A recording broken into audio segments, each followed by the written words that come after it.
Landi, and welcome back to Entrepreneurcast. Hi, Svietlana. Back. Good to be with you and your crowd. How are you doing? Fabulous. Good. So, Landi, today we are talking on new ways to build a team. Yeah. And I know you and Mike, you guys are really great at that. You build in teams all over the world. You know, you travel, you have team wherever you go. So, you are the right person to ask the question, how do you build a team? And what are your new ways? Because I know we kind of touched on it before, but you travel all the time. You do it in your new ways all the time.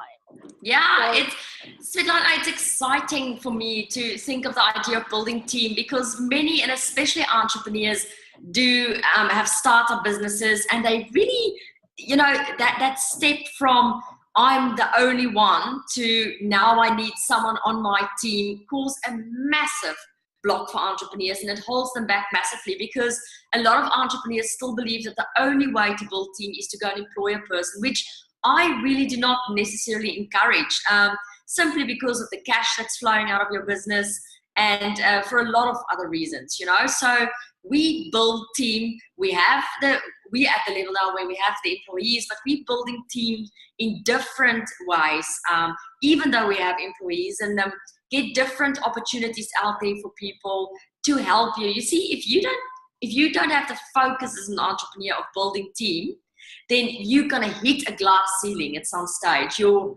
time is going to run out. You're not going to be able to actually do everything by yourself. I mean, as the entrepreneur, you're the business owner, you're the person who sells, you're the person who cleans the office, you're the person who fixes the computer, you do everything. And it's totally needed in the beginning of your career as an entrepreneur, because you need to understand every aspect of the business.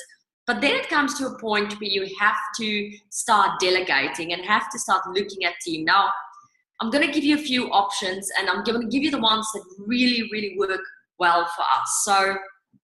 And I think the first and obvious one is bringing in business partners. Now, I know a lot of people do not necessarily like the idea of a business partner, but I think what a lot of people do with their business, they go and look for a business partner, and then they just give 50% of the business away, which is the traditional way of doing things. What I'm talking about more is taking your business and dissecting your business into different areas. For example, let's say your business is a training company. You don't have to go and find a business partner who takes 50% of your training company. But you can maybe go and find a business partner who only partner with you on the event management side of things. So rather than finding an employee to help you with event management, you go and find a person to partner with on the event management side. Now you need to do sales and marketing for your business. Go and find a business partner or a team that's willing to partner with you on the sales and marketing side of things. You can literally start a new company just for that section. Look, we're a bunch of entrepreneurs out there. Many of you listening today is one-on-one and one-on-one. Why be in competition with each other? Why not form teams together and create bigger companies that all work together for each other on business partnerships agreements or profit split agreements? So that is one that we use very successfully, and it really energizes us, because you don't have team that's employees, you have partners, you have stakeholders in what you're doing here. Go and look at your suppliers. Go and look at the people who do your business card printing. Go and look at the network events you're attending. Who can you partner with there to make your business not only bigger, but to create a healthy ecosystem where everyone is helping each other and everyone is sharing profits? That would be the number one recommendation I'll give to our listeners today in terms of building team. So how do these kind of partnerships work exactly? So you partner, that means on one project, you can have like a lot of partners, right? Yep. So, and you mentioned the profit share. So do you all then kind of like split the profits? Yeah. Or how exactly does that work? You basically do it like this, and I'm almost going to draw it out for you so that the listeners who's looking at the video can see it. And I'm going to try and explain it in audio as well. But you basically build this like a flower. I'm not sure if you see there on the drawing on the flower. So let's use your business, Svietlana, because you're into podcasting and you're building a community. You are the middle circle, right? Mm. And you are the sole owner of that middle circle. There's no partners in the middle circle. But give me one of the things that you would really love help with at the moment for your podcast. What is the type of thing that if someone can handle that or some of that for you, it will make your life amazing? Okay, well, let's say there are a couple of things. Let's say there is one, which is video editing. Let's stop there because it's a big one in your business, right? Yeah. So now you go and look for a company or an entrepreneur that specializes in video editing. Mm. And you two basically start a company together on video editing. So you're a 50% stakeholder in that company.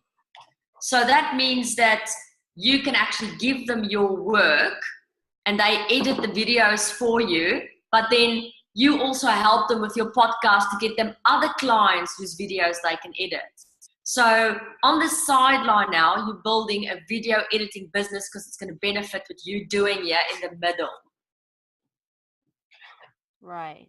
Now you need another thing. You need marketing material, for example, being printed as an example. Or let's say you need social media for your podcasting, right? You can't sit 9 hours a day doing social media scheduling. So what you basically now you go to your networking events or your network out there, and some of you may be listening to this now, and you go look for a social media expert. But it may be a social media expert who doesn't have reach, doesn't have a crowd, doesn't have an audience. So now you two partner and you start a social media company together. Your part of the deal is that you give them exposure to a massive crowd that's going to send them more business. But for that, it's your company as well, so they do your social media scheduling for you. So do you see how we create these pockets of business partnerships? So our ecosystem does not work anymore like the traditional, I'm the client and you the supplier. We all sit now around the table and work together and do profit split agreements and start these conglomerate of companies together. That is one of the ways that me and Mike build team globally. But when you partner up and you do that together, right, with someone, so does it mean you have to go through that registering the company process together and all that stuff? And you can't guarantee to get them other clients, can you? Well, at the end of the day, you're going to have to sit together and do a trial. That's what we do with these agreements. So we do a project first. We put a project together with a person and we say, okay, let's say it's me and you, Svietlana. We're going to do this project. This is your role and responsibility and target or milestones. I don't really like the word target. We talk about milestones. So, okay, Svietlana, here's your 3 milestones. Okay, Landi, here's your 3 milestones. Let's see if both of us keep the end of the bargain. Let's see how we work together. And then when it works together over a period of 6 months or even a year, whatever works for you, then you go into business together. That's what we normally do. So we give it a trial period. I wouldn't encourage people to go into business with strangers or people that had 2 coffee meetings with, but I would highly encourage you to put these projects in place with milestones. Those that work, I would seriously consider making a business partner. And those who doesn't, you just go and look for a different person who does work well with you and share your value system. Okay. So how do you find those people? Now that is a very, very good question because there's various ways you can do it. If you don't have someone that you potentially, if you are building team, I would highly recommend that you get out there and that you actually attend all these network meetings. So many of us go to network meetings with the idea to sell something, but not a lot of people go to network meetings to recruit team, to build team, So let's say that you're at a meetup or you're at a BNI or you're at one of these events or internations, whatever. Some of them give you your 1 minute slot to speak, whatever. And, many times we take our 1 minute slot and we don't talk about our products or services at all. We literally just stand up and say, listen, hi, my name's Landi Jack. This is the nature of my business. I build clients all over the world. Because of that, I have a really cool and funky global audience. And at the moment, we're looking for a partnership with a person who's going to help us build strategic alliances all over the world and open up new relationships. Long term, we're looking at a long-term relationship. We're looking at marriage, not at one-night stand. But in order to get there, we're looking at the type of person who's open to 1 or 2 projects to test the waters. If you are sitting here and you're that person, or you know of anyone who may be interested, please shoot us through some names. That's a very, very powerful strategy. The other one is literally to go to your own email list and your own network. We've built some fantastic team members on our own lists, on our own network, our own clients even. From time to time, we run webinars, Rock Your Life, team opportunity type of webinars on our own database. And we many times have either a person coming from that, or they know someone who's 1 or 2 degrees of separation away from them. So that's how we locate these people. And I mean, I'm talking now about partnerships. I want the listeners to consider virtual assistants as well. We use these online virtual assistants as well. It's important that when you do use them, that you don't take necessarily a year contract or a 6 months contract, but that you do these trials as well. You know, give a virtual assistant a small project. If it succeeds, then you give them a bigger project, and that's how you test the waters until you find them. The idea is also to give your virtual assistants bonuses, like you would, so you incentivize them. That works very well for us as well. Then also do consider, if you're an entrepreneur, especially if you're only one person and you're working yourself to death, if you're that person sitting until 3 o'clock in the morning and you absolutely need help, go and look for someone who's looking for a half-day job. You know, there's some people who don't even want a half-day job. There's people who want to work 2 days a week and is happy to do it 2 days a week with you. And that's why I like this idea of going out and talking to other entrepreneurs like yourself, because you may want to do sharing of staff. You know, one entrepreneur needs a person 3 hours a day. Another entrepreneur needs a person 2 hours a day. Come together, 2, 3, 4, 5 people and share a resource. That works exceptionally well as well. And it's amazing for the resource, maybe not the fact that they have 5 managers, which can get chaotic, and 5 reporting lines, but the fact that they're getting beautiful exposure. In fact, we're looking for more of those people at the moment, more of the staff sharing opportunities, people who want to staff share with us and share resources. And that resource these days, Svietlana, can sit anywhere in the world. So we have a combination. We have people who literally just do work for us from their computers. They sit anywhere in the world, and they're normally called virtual assistants. Then we have partnerships. We try and keep our business partnerships mostly to one country, because we love the idea of having them around the table and spoiling them and getting their presentations, and because they are our next level, you know, and we're in business together, so we take that really serious. And then we have these staff shares, you know, that can be really in any country. And then we obviously have student workers as well. We use students for work. If we, for example, go from country to country and we have events, then they become some of our team members and help us with registrations and running around and keeping people happy and all that type of stuff. So there's 4 options for you as a listener today to consider if you need to build a team. And it's exciting options. It's exciting to think of your business as a flower with you in the core, but building this team around you, or what we many times call your ring of steel. You won't be able to do all the work for the rest of the time on your own. It will burn you out, and you won't be able ultimately to build a scalable business like that.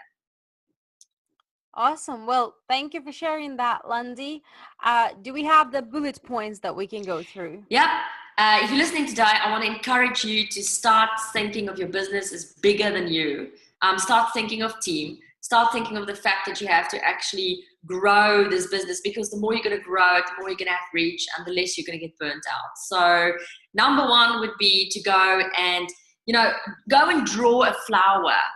Put your business in the middle of the flower where the pollen would be, and then build the circles around your business and start filling in those circles. Start saying to yourself, if I could build a team today, who would I have sitting around me that will make a massive difference to the growth and the positioning of my business? So ask the who question first. It's no use for you to run out there in the world looking for a team if you don't know who needs to sit around the table. That's step number 1. Once you have clarity on there, step number 2 is close your laptop.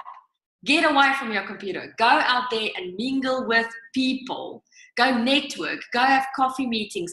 Tell people about your team requirements. Tell them about the projects you have. Tell them about the opportunities. Mingle with people and get coffee meetings going and start making these agreements with people. And then number 3, do not immediately go into business. Give people projects. So whether you are giving a virtual assistant a go, whether you're doing a staff share, whether you're looking at a potential partnership, do trials first. Start small and test it. And I promise you're not going to be happy with some of the stuff in the beginning.